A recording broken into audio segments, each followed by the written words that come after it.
आगरा का Pareek homeopathic centre असाध्य रोगों के निदान हेतु पूरे देश ही में नहीं अपितु विदेशों में भी प्रसिद्ध है। आगरा के होम्योपैथिक चिकित्सा के स्वर्णिम हस्ताक्षर पद्मश्री डॉक्टर R.S. पारीक आज भी इस चिकित्सा पद्धति के पितामह हैं। उनके पदचिन्हों पर चलकर उनके सुपुत्र डॉक्टर आलोक पारीक व उनके पौत्र डॉक्टर आदित्य पारीक होम्योपैथिक चिकित्सा जगत में देश भर में इस पद्धति से असाध्य व सामान्य रोगों का निदान कर रहे हैं। होम्योपैथिक जगत के क्षेत्र में सफलता के नए आयाम स्थापित करते हुए इस परिवार की पुत्र वधू डॉक्टर नितिका पारीक ने एंकिलोसिंग स्पॉन्डिलाइटिस पर एक उच्चस्तरीय शोध DEI के राष्ट्रीय सेमिनार में प्रस्तुत किया। देखिए ब्रज दर्पण न्यूज नेटवर्क की विशेष कवरेज। सुबह उठते ही कमर दर्द, हर समय थकान और जकड़न। अगर ऐसा है तो यह एंकिलोसिंग स्पॉन्डिलाइटिस के शुरुआती लक्षण हो सकते हैं। यह दिक्कत आगे चलकर विकलांगता पैदा कर सकती है। ऐसे में शुरू से होम्योपैथी पद्धति से इलाज कराना काफी कारगर साबित हो रहा है।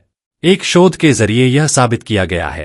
आगरा के बाग फरजाना स्थित पारीक होम्योपैथिक सेंटर की निदेशक डॉक्टर नीतिका पारीक ने ब्रज दर्पण न्यूज को विशेष बातचीत में बताया कि रीढ़ और मेरुदंड संबंधी दिक्कतें लगातार बढ़ रही हैं। इनके मुख्य कारणों में गलत मुद्रा में बैठना, अत्यधिक मोबाइल का प्रयोग, लेटकर टीवी देखना है। नतीजा कमर दर्द और जकड़न के रूप में सामने आता है। कई तरह की स्पॉन्डिलाइटिस में सबसे जटिल एंकिलोसिस स्पॉन्डिलाइटिस है।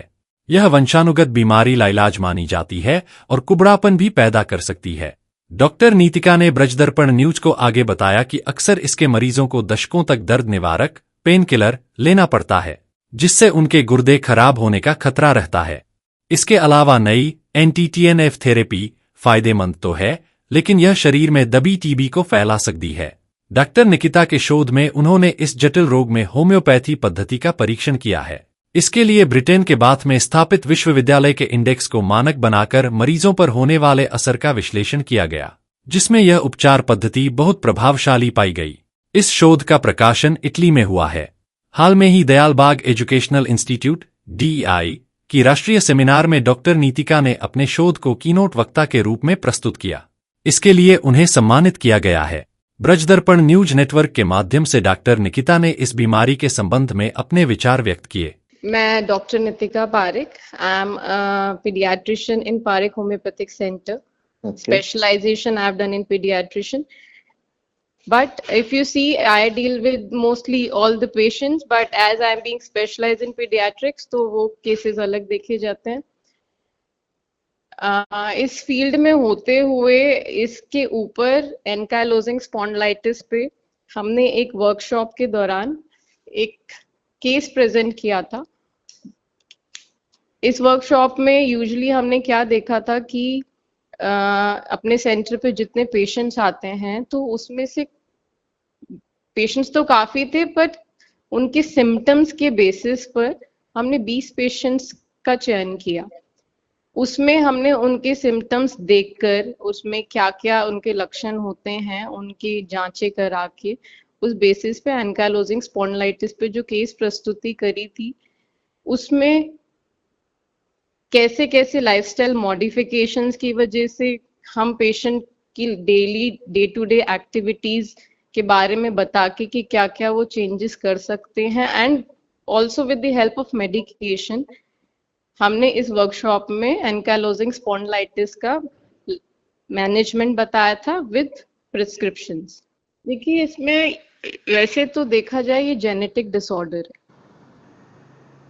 इसका कॉज हमें नहीं पता, हमें कारण नहीं पता कि ये क्यों हुआ, कैसे हुआ।